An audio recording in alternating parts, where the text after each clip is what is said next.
दिनैहाय 14 नं चिरां block committee इउ.प मोनसे शर्ट टार्म्स आरो लं टार्म्सनि माखासे जों हाबाफारि जों खालामबाय थादों आरो दिनैहाय जोंनि 14 नं चिरां ब्लक कमिटि इउ.प.नि बानजायनायावनो जोङो दिनैहाय मोनसे माइ हानाय हाबाफारि बे हाबाफारिखौबो जों लाखांबाय आरो जोंहा दा गुबुन हाबाफारि जोङो लाबाय थानो जों सिगांदों। दिनैहाय जोङो 14 नं चिरां ब्लक कमिटि इउ.प.नि बानजायनायावनो दिनै एन्टि ड्राग्स एवारनेस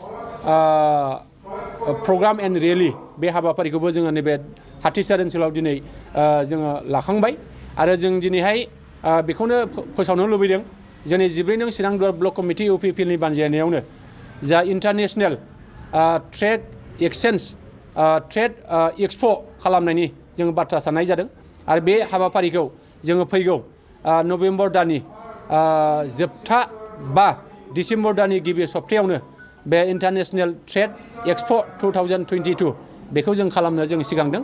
आं आसा खालामगोन जोङो बेखौ थाबैनो जोंनि नैबे हाथिसाराव जोंहा इन्ड' भुटान बर्डार बे जायगायाव जों खालामनो जों सिगांदों आरो बाहाय जोंहा मोननै हादोरनि जे भुटान आरो इन्डियानि गोबां जोंहा सोलाय सोल' खालामनांगौनि जोंहा बाथ्रा दङ।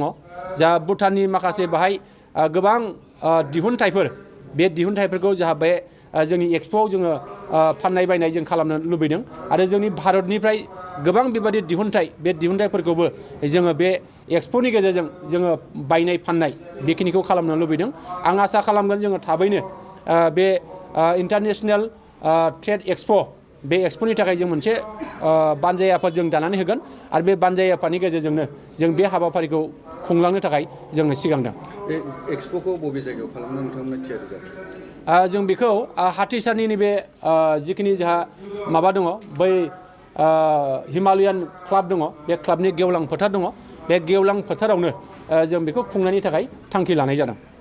माखासे समावहाय एक्सप'आवहाय नुनो मोनो गुबुन हादरसाफोरनिफ्राय गुबुन रोखोमनि जेरै राजस्थान दिल्लीफोरनिफ्रायबो फैनानै माबा फैनायखौ नुयो। दा बे एक्सप'आव बेफोरबायदि गोजान जायगानिफ्राय फैगोन नामा?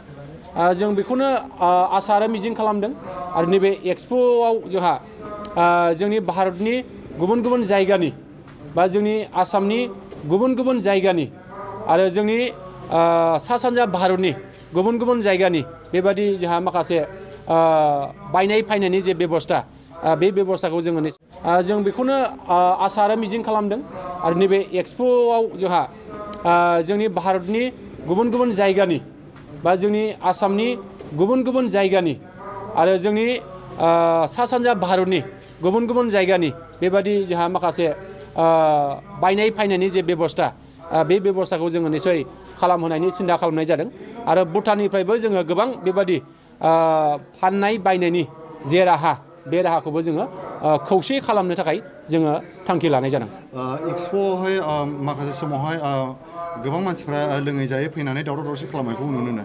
बेफोरनि बेलायावहाय रैखाथिनि थाखायहाय माबायदि बेबस्था लानाय जागोन?